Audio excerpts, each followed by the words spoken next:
Hi friends, welcome to அம்மா spicy kitchen. இன்றைக்கி என்ன ஸ்பெஷல்னா ரொம்பவே டேஸ்டான அதே நேரத்தில் ஈஸியாக செய்யக்கூடிய ஃபிஷ் ஃப்ரை பார்க்க போகிறோம் ஃப்ரெண்ட்ஸ்.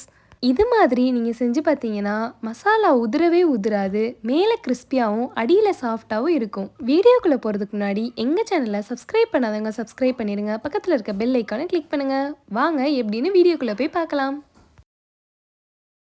இதே மாதிரி ஃபிஷ் ஃப்ரை செய்கிறதுக்கு நாங்கள் 1/2 கிலோ வாவல் மீன் வாங்கியிருக்கோங்க.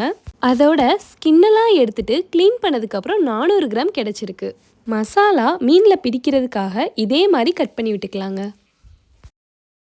மீன் ஃப்ரைக்கு மசாலா ரெடி பண்ணிக்கலாம். அதுக்கு ஒரு சின்ன மிக்ஸி ஜார் எடுத்துக்கிறேன். 4 பல்லு பூண்டு சேர்த்துக்கலாம். ஒரு துண்டு இஞ்சியை சின்னதாக கட் பண்ணி வச்சுருக்கேன், அதை சேர்த்துக்கலாம். இது கூடவே 1 டீஸ்பூன் குருமிளகு சேர்த்துக்கலாம். 1 டீஸ்பூன் முழுமல்லி சேர்த்துக்கலாம்.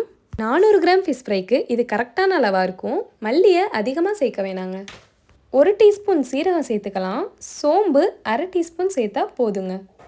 மிளகாய் வத்தலை 1/2 மணி நேரத்துக்கு முன்னாடி 1/4 கப் தண்ணி ஊற்றி ஊற வச்சுருந்தவங்க அதை சேர்த்துக்கிடுவோம். உங்ககிட்ட காஷ்மீரி சில்லி இருந்தால் சேர்த்துக்கோங்க. மீன் ஃப்ரைக்கு நல்ல கலர் கிடைக்கும். என்னைக்கிட்ட இல்லாதனால சாதா மிளகாய் வத்தல் தாங்க சேர்த்துருக்கேன். 1/2 டீஸ்பூன் கரம் மசாலா சேர்த்துக்கலாம். அடுத்து கருவேப்பிலை சேர்த்துக்கலாம். உங்ககிட்ட கூட இருந்துச்சுன்னா அதிகமாகவே சேர்த்துக்கோங்க. மீன் மசாலா ரொம்பவே மணமாக இருக்கும். ஒரு எலுமிச்சம்பழத்தை சாறு எடுத்து வச்சுருக்கேன், அதை சேர்த்துக்கலாம். 2 டேபிள் ஸ்பூன் கார்ன்ஃப்ளவர் மாவு சேர்த்துருக்கேன். உங்ககிட்ட இல்லாட்டினா அரிசி மாவு சேர்த்துக்கோங்க. 1 டீஸ்பூன் உப்பு சேர்த்துக்கிறேன். உங்கள் தேவைக்கேற்ப கூட்டியோ குறைச்சோ சேர்த்துக்கலாங்க. கூடவே 1 டீஸ்பூன் எண்ணெயும் சேர்த்துக்கிறேன். உங்ககிட்ட என்ன இருக்கோ அதை நீங்கள் சேர்த்துக்கோங்க. நல்லா நைஸாக அரைச்சிக்கிடுவோம். ஏற்கனவே மிளகா ஊற வச்ச தண்ணி இருக்கிறதுனால தண்ணி தேவைப்படாது. தேவைப்பட்டால் சேர்த்துக்கலாங்க. நம்ம ரெடி பண்ண மசாலாவை மீனில் சேர்த்து பரட்டி வச்சுக்கலாங்க. எந்த மீன் வாங்கினாலும் இதே மசாலாவை சேர்த்து செஞ்சு பாருங்கள், ரொம்பவே டேஸ்ட்டாக இருக்குங்க. இந்த மீனை கண்டிப்பாக 1/2 மணி நேரம் ஊற வைக்கணுங்க. உங்ககிட்ட டைம் இருந்துச்சுன்னா 1 மணி நேரம் வரைக்கும் ஃப்ரிட்ஜில் வச்சு பொரிக்கும் போது எடுத்துக்கலாங்க. 1/2 மணி நேரம் ஆயிடுச்சு. இப்போ ஒரு பேன் அடுப்பில் வச்சு கடலெண்ணெய் சேர்த்துக்கிறேன். கடலெண்ணெய் சேர்க்கும் போது மீன் ரொம்பவே மணமாக இருக்குங்க. சூடான எண்ணெயில் கருவேப்பிலை கொஞ்சம் போட்டு மீனையும் எடுத்து வச்சிடலாம். நான் டீப் ஃப்ரை பண்ணுறனால இவ்வளோ எண்ணெய் எடுத்திருக்கேன்.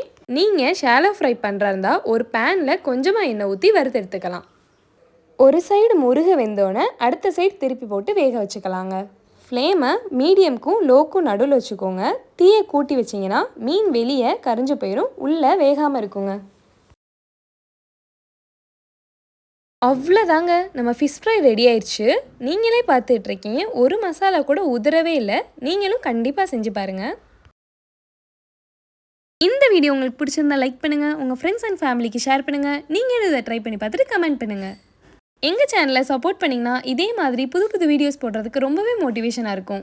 ஆரோக்கியமாய் சாப்பிடுவோம், நோயின்றி வாழ்வோம். எங்கள் வீடியோ பார்த்துட்ருக்க எல்லாருக்கும் ரொம்ப ரொம்ப நன்றி ஃப்ரெண்ட்ஸ்.